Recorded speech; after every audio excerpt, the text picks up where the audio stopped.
ರಾಧೇ ರಾಧೆ. ಈ ಸಲ ಎಲ್ರಿಗೂ ಕೊಡ್ತೀನಿ, ತಗೊಳ್ಳಿ. ಲಾಸ್ಟ್ ಟೈಮ್ ನಾನು ಕ್ಯಾರೆಟ್ ಹಲ್ವ ಕೊಡಲಿಲ್ಲ ಅಂತ ಬೇಜಾರು.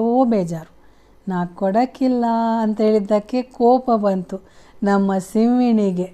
ನಮ್ಮ ರಾಜಮಾತೆಗೂ ಬೇಜಾರಾಯಿತು, ನಮ್ಮ ಶಾರದಕ್ಕನಿಗೂ ಬೇಜಾರಾಯಿತು, ನಮಗಿಲ್ವಾ ಅಂತ. ಅದಕ್ಕೆ ತಗೊಳ್ಳಿ, ಎಲ್ರಿಗೂ ಅರಸಿನ ಎಲೆ ಕಡುಬು. ಹಬ್ಬಕ್ಕೆ ಬಾಯಿಸಿ ಮಾಡಿಕೊಳ್ಳಿ. ಎಲ್ರಿಗೂ ಅಂದರೆ ಎಲ್ರಿಗೂ. ಮತ್ತು ಇನ್ನು ಯಾರು ಕಂಪ್ಲೇಂಟ್ ಮಾಡಬಾರ್ದು, ಬೇಜಾರು ಮಾಡ್ಕೋಬಾರ್ದು. ಇದು ಮಮತಂಗೆ, ಇದು ತಗೊಳ್ಳಿ, ಇದು ಸುಲಕ್ಷಂಗೆ, ಇದು ಶಾರದಕ್ಕಂಗೆ. ರಾಧೇ ರಾಧೇ.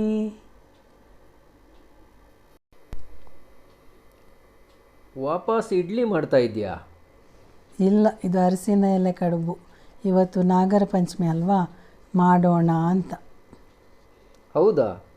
ಮಾಡು ತಿನ್ನೋಣವಂತೆ. ಆತ್ಮೀಯರೇ, ಕಲ್ಯಾಣ್ ಈಡನ್ ವೈಫ್ಸ್ಗೆ ಸ್ವಾಗತ. ಅರಸಿನ ಎಲೆ ಕಡುಬು ಮಾಡಲು ಅಕ್ಕಿ ಮತ್ತು ಸ್ವಲ್ಪ ತೆಂಗಿನ ತುರಿ ಹಾಕಿ ರುಬ್ಬಬೇಕು. ನೀರು ದೋಸೆಯ ಹಿಟ್ಟು ಸ್ವಲ್ಪ ಗಟ್ಟಿಯಾಗಿರಲಿ, ಮತ್ತು ತೆಂಗಿನ ತುರಿ, ಬೆಲ್ಲ ಮತ್ತು ಏಲಕ್ಕಿ ಹಾಕಿದ್ದು ಹೂರಣ ಬೇಕು.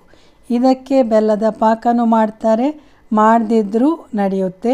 ಅಲ್ಲದೆ ಕೆಲವರು ಎಳ್ಳು ಹಾಕ್ತಾರೆ, ಅರಳು ಹಾಕ್ತಾರೆ, ಡ್ರೈ ಫ್ರೂಟ್ಸ್ ಕೂಡ ಹಾಕ್ತಾರೆ.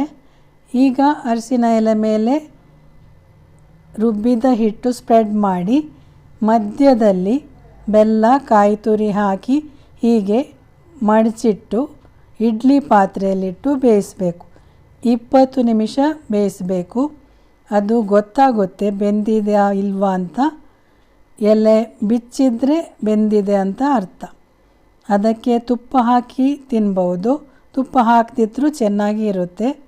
ಇದನ್ನು ಅಕ್ಕಿ ಹಿಟ್ಟಲ್ಲೂ ಮಾಡ್ತಾರೆ, ಅಂದರೆ ರೈಸ್ ಪೌಡರ್ ಇರುತ್ತಲ್ವ, ಅದರಲ್ಲೂ ಮಾಡ್ತಾರೆ.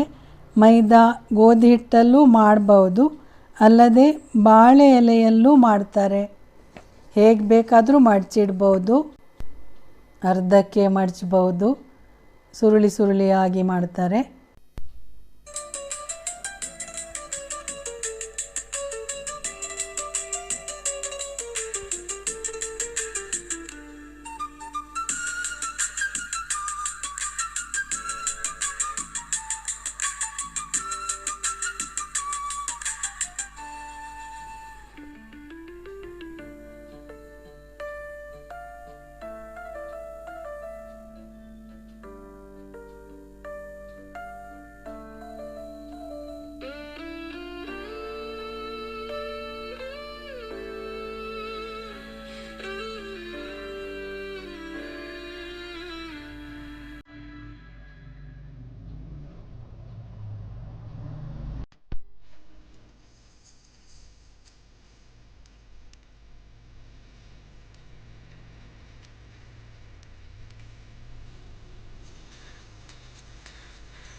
ನೋಡಿದ್ರಲ್ಲ, ಹೇಗೆ ಅನಿಸಿತು? ಇಷ್ಟೊತ್ತು ನೋಡಿದ ನಿಮಗೆಲ್ಲ ಧನ್ಯವಾದಗಳು.